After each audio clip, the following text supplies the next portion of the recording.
Kan Europa ooit zonder de Verenigde Staten? Welkom bij Uitgelicht.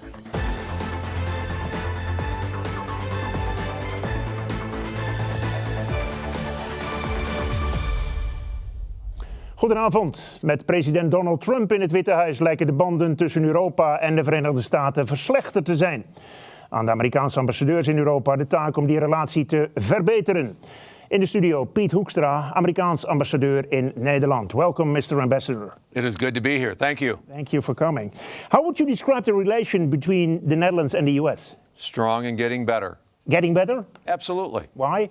Well, I mean, from an economic standpoint, number one, we've had a great relationship for as long as America has been a country. And we would not have become a country without the assistance of the Netherlands. Since then, we've developed strong trade relations.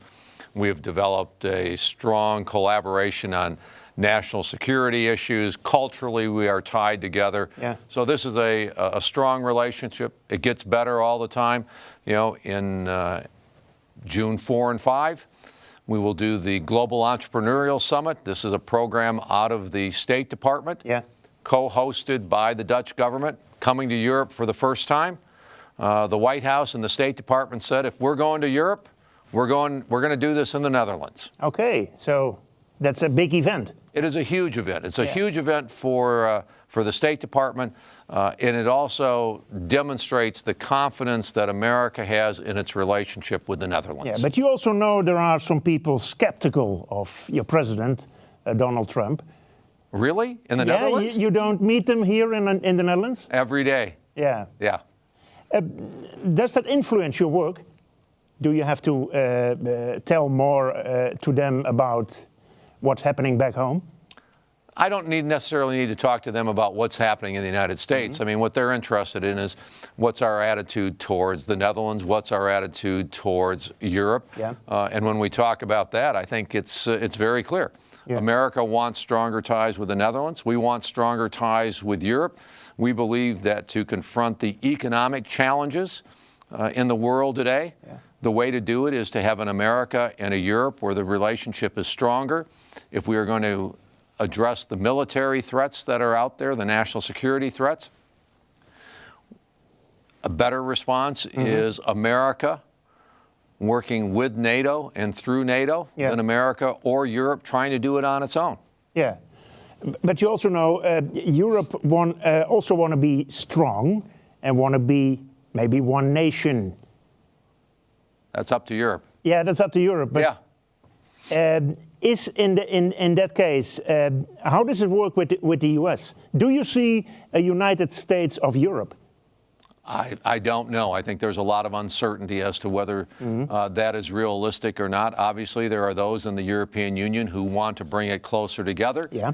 There are those in the EU. There are those in the Netherlands who see certain risks and challenges and say, you know, no, we maybe need the EU, but we also need to make sure that we maintain our Dutchness. And that is a debate for the Dutch people to have. One of the issues is within the EU is to start a European army.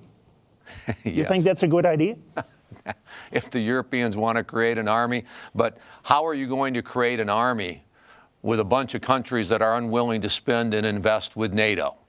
If you want to invest in national or international security, the best investment for the countries in Europe today is to fulfill their commitments to NATO, spend on NATO. There's an organization, a structure in place for our mutual security.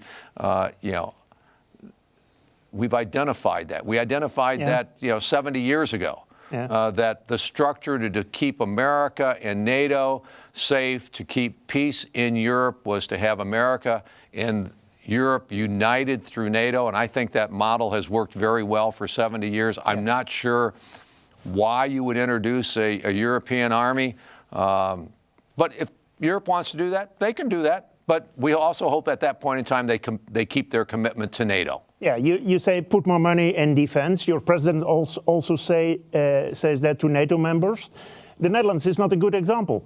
Well, actually, it's not the United States that says it. It's the Dutch who said it. In 2014, the Dutch said to their allies in NATO, we will spend 2% of our gross domestic product in NATO, and we will deliver, a capability through our Air Force. We will deliver a capability through mechanized divisions. We will do cyber. We will build submarines. We will do special operations, things that the Dutch are good at. Yeah. And you're Do right. you see that's happening? No. Well, we don't see that happening. Like you said, your words. Yeah. The Dutch are not a good example. No, they're not spending on defense. We're now at 1.3%. If you're and growing to 2%. You're at, generously speaking, you're at 1.3%. You're not growing to 2%. You're probably growing closer to 1.25 and 1.2 than you are getting to 2. Do you tell this story also in The Hague? Every day. Every day? What did you say to you? Just wait and see, or? Well, there's a lot of wait and see. Well, Pete, we're not ready to spend the money yet. And I say, we can help you. If you don't know how to spend it, we can maybe give you some suggestions. But no, it is a very serious discussion because NATO believes that every country needs to step up. America believes that every country needs. America can no longer fund Europeans' defense. But more importantly, your military forces, your men and women in uniform, you're at 75, 80% of where you want to be. It's one thing when you're talking and saying, America, can you subsidize us, monetarily? It is another where your men and women are unwilling, or you're not putting in place the programs to get your men and women into uniform, because then once again you will be saying, if we are going to risk lives, we're not willing to risk Dutch lives. We expect the Americans to send their young men and women to war because we're unwilling to put our men and women into uniform. Friends don't ask friends to do that. Okay, if there will be a war in the future, Yes, if there will be a war in the future. Who do we have to fear most, the Russians or the Chinese? The Russians are probably less predictable. The Russians clearly want to do as much as they can to destabilize different parts of the world, whether it's the Middle East, Ukraine, Crimea, Georgia, Venezuela, and those types of things. Russia's been very, very good at destabilizing. They are a threat. Long term, China can pose a military threat, but right now they pose an economic threat. Yeah, because the U.S. is moving their focus from Europe to the eastern part of the world? No. The President and Secretary Pompeo have made it clear that to confront the threat either of Russia or of China, the military threat from Russia, we do best with America and NATO combined. The economic threat to intellectual property, Huawei, 5G, and those types of things, we confront China most effectively when we have the strongest economic relationship between the United States and Europe. That is where we need to be. So stick together, you say, get a bond and approach them. Yes, and the formula is fairly simple. It's Europe, you contribute what you said you were going to contribute in NATO, and we will be strong. Economically, we say, Europe, you give us the same access into European markets that we allow European countries into the United States. If we do those two things, we will have a much stronger and a much fairer relationship. Okay, that's clear. Another topic which caused a lot of discussion was President Trump's decision to move the U.S. Embassy in Israel to Jerusalem. Was it a smart step? It's been the policy of the United States and successive administrations for years to do that. And platforms in both the Republican and the Democratic parties have said Jerusalem should be the capital. This president is finally a president that did exactly what he said he was going to do in the campaign. He said he was going to move the capital to Jerusalem, and he sent a signal to everybody in the Middle East: don't ever question America's commitment to Israel. When we go into these peace negotiations, and we hope that there is peace in the Middle East at some point, but don't wait for a president or a United States that says, well, to get to the peace agreement, maybe we'll back off of our support for Israel. No, make it clear at the beginning of the negotiations, our support for Israel is unquestioned. Now let's develop a peace agreement. Okay, but will there ever be a peace treaty? I don't know. I mean, under this president? This president is going to try. President Obama tried. Yeah. President Bush tried. Yeah, so President Clinton tried. President work. Bush tried. President Reagan tried. President Carter tried. So it's been an ongoing process. Yeah. Obviously, after 40 years, everybody sees exactly how difficult it is. Maybe at one point in time, everything will kind of align itself. And the Palestinians and the countries in the Middle East, along with Israel, they're the ones that are going to have to decide when they get there. America cannot impose a peace agreement on them.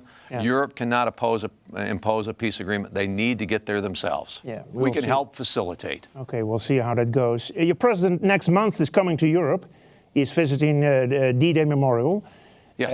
And also go to England. Yes. Does he stop by in The Hague? In the Netherlands? He has not made an announcement as to whether he will stop in The Hague. I don't expect him to be here for our Global Entrepreneurial Summit. Yeah. I do hope that sometime in the next 12 months, as we begin the process of a year of commemoration and celebration of the liberation, that our President of the United States is here, and that we have a couple of Dutch patriots who will present him with an original American flag that flew on a landing craft on D-Day. Yeah, and the owner said he has to collect them by himself, the president.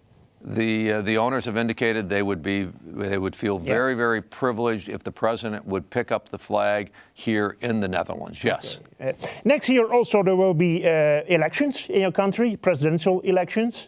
Who do you think will run for the Democrats? I think the easier question is who is not running. I think we are now at a point where there are at least 21 announced candidates. There are some that are saying that number will go to 30 before we are done. But who's your favorite? You don't have a favorite. I have so many favorites on the Democratic side that I would like to see run against President Trump. But, the democratic process in America is alive and well. Is President Trump running again? Yes, he has announced that he's running again. We will have the first Democratic debate among the Democrat candidates the middle of June, and 20 months later we will have an election, or 18 months later we will have an election. Yeah, and again, President Trump in office for 4 years. I think when you take a look at what the president has done from a national security standpoint, what he has done from an economic standpoint, historically, the numbers would say a president who's delivering that kind of growth, who's delivering that kind of, job performance. Our unemployment rate is down to 3.6%, historically high levels of employment for African Americans, for Hispanics, so record, workforce participation for some of those groups. Historically, a president with those types of achievement is reelected, but who knows? We'll see. We're going to see. We have one more minute left.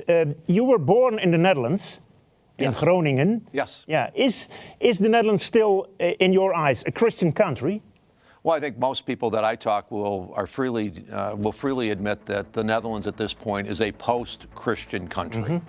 That you cannot identify it as a Christian country. It is a post-Christian country. Yeah, post-Christian. Yeah. Yeah. And does that bother you? I'm a person of faith.